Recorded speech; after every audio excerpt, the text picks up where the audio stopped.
केंद्रीय गृह मंत्री नित्यानंद राय का बड़ा बयान। पटना में जिस तरह तिरंगा के साथ प्रदर्शन कर रहे युवकों पर लाठीचार्ज की गई यह ठीक नहीं है। सरकार के इशारे पर लाठीचार्ज करना सही नहीं है। तिरंगे के लिए लोगों ने अपनी जान की कुर्बानी की है, लेकिन जिस तरह अपमान हुआ है, सीएम और डिप्टी सीएम को माफ़ी मांगनी चाहिए। विपक्ष जिस तरह सरकार को विभिन्न मुद्दे पर घेर रही है, सरकार चिढ़ी हुई है। पीएम मोदी के विकास भगीरथ प्रयास को बाधित करने में जुटी हुई है। बीजेपी के कार्यकर्ता 24 घंटे बिहार के विकास को लेकर काम करते हैं। सरकार अगर काम नहीं करेगी तो बीजेपी प्रहरी के रूप में काम करेगी। बालू और शराब विधि व्यवस्था को लेकर सरकार को घेरने का काम करेगी। पिछले दिनों जब सरकार में थे तो बीजेपी कोटे के मंत्री से सीएम नहीं मिलते थे। सीएम नीतीश कुमार के कान में लल्लन सिंह और उपेंद्र कुशवाहा ने जहर घोलने का काम किया है।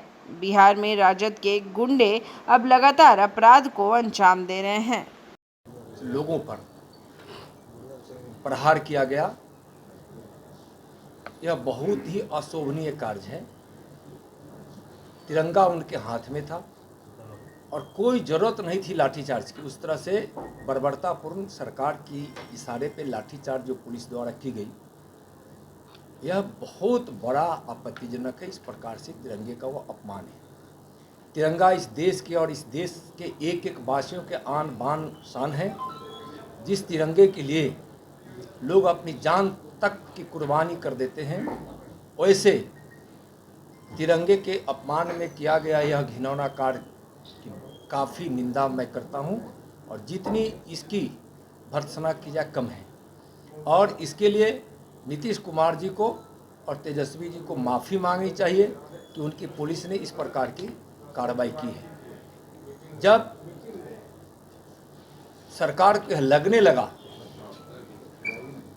कि विपक्ष अब हमारे कारनामों को उजागर करेगा ही करेगा, विपक्ष अपने संविधान और मर्यादा के दायरे में रहकर प्रथम दिन से ही जिस प्रकार से सरकार को घेरने और उस पर दबाव देने का काम प्रारंभ किया है, और उस दिन भी भारतीय जनता पार्टी के लोगों ने यह कह दिया था कि बिहार के विकास चाहे बालू के विषय पर ही क्यों न हो, चाहे अवैध शराब के निर्माण पर ही क्यों न हो, चाहे केंद्र सरकार की योजनाओं को अगर बाधित करने की प्रयास माननीय प्रधानमंत्री नरेंद्र मोदी जी के विकास की गंगा जो भगीरथ प्रयास से देश में के साथ साथ बिहार में भी गांव-गांव तक पहुंच रही है, उसको बाधित करने का अगर प्रयास बिहार सरकार करेगी तो भारतीय जनता पार्टी के कार्यकर्ता संघर्ष के साथ बिहार की सड़क से लेकर सदन तक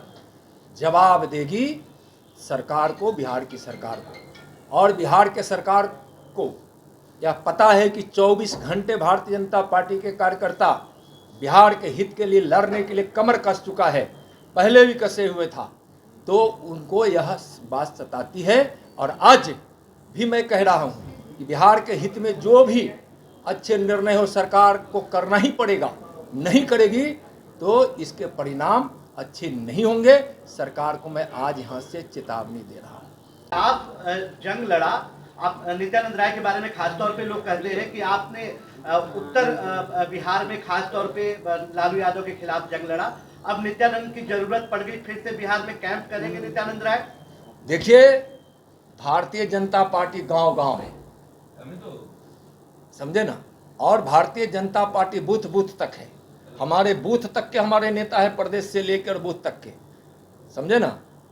और भारतीय जनता पार्टी पहले भी 15 साल तक लालू जी के अराजक राज, भ्रष्टाचारी राज का विरोध करते रही है, उनके गुंडा राज का विरोध करती रही है।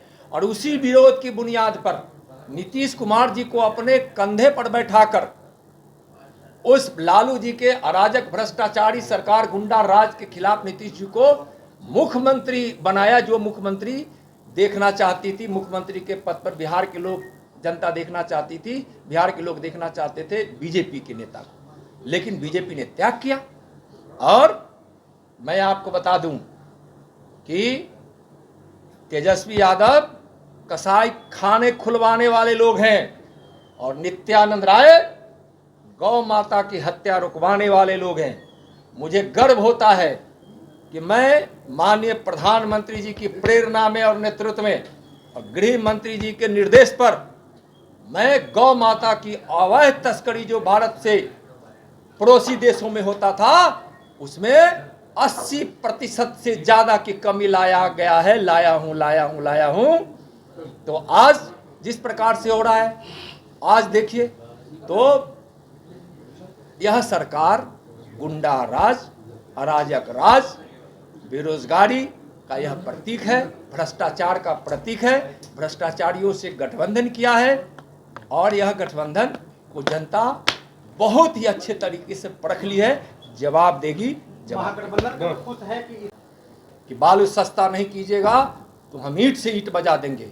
और बार बार मैं आज भी कह रहा हूं कि बालू के विषय पर, अवैध शराब के निर्माण के विषय पर, बिहार के विधि और व्यवस्था के विषय पर, बिहार के विकास के विषय पर, बिहार से बेरोजगारी दूर करने के विषय पर जब जब भारतीय जनता पार्टी के हमारे सभी साहसी माननीय मंत्रियों द्वारा कहा जाता था तो उनको गुस्सा आती थी, मिलते नहीं थे।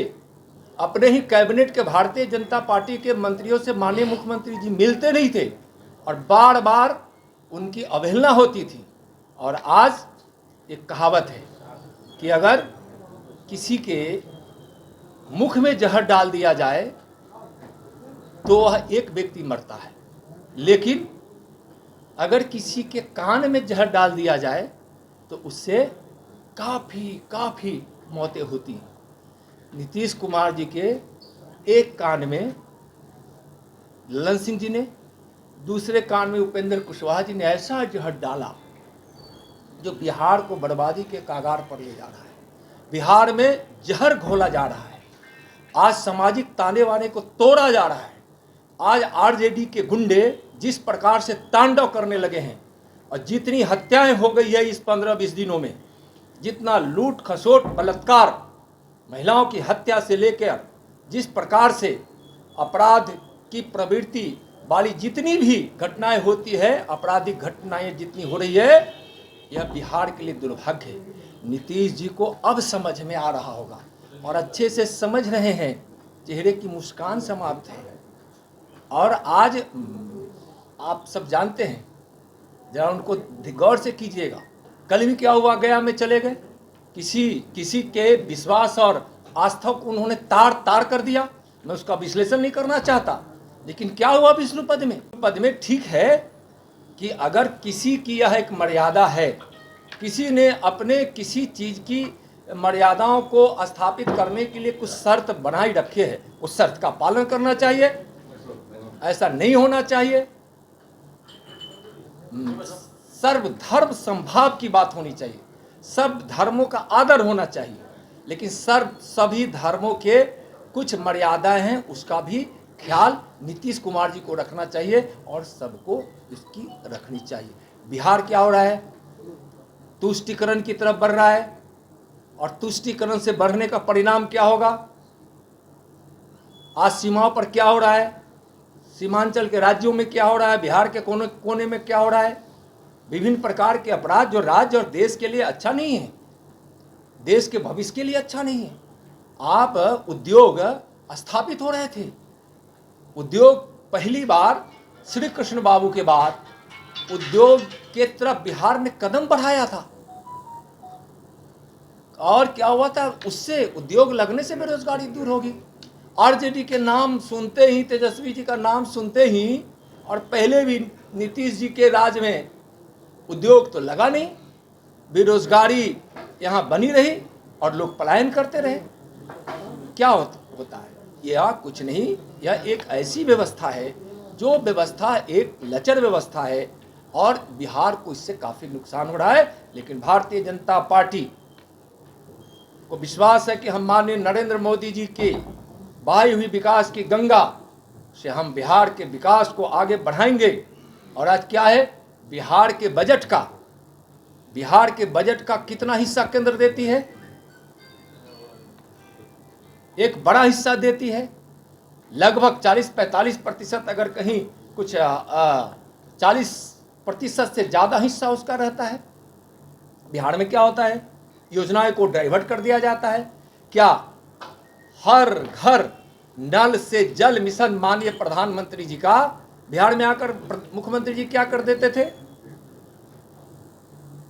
उस योजना का नाम क्या देते थे, प्रधानमंत्री जी का नाम हटा देते थे, केंद्र का पैसा उसमें लगता था। बिहार के विभिन्न विभागों में पैसा जो दिया जाता है केंद्र सरकार के द्वारा, नीतीश कुमार जी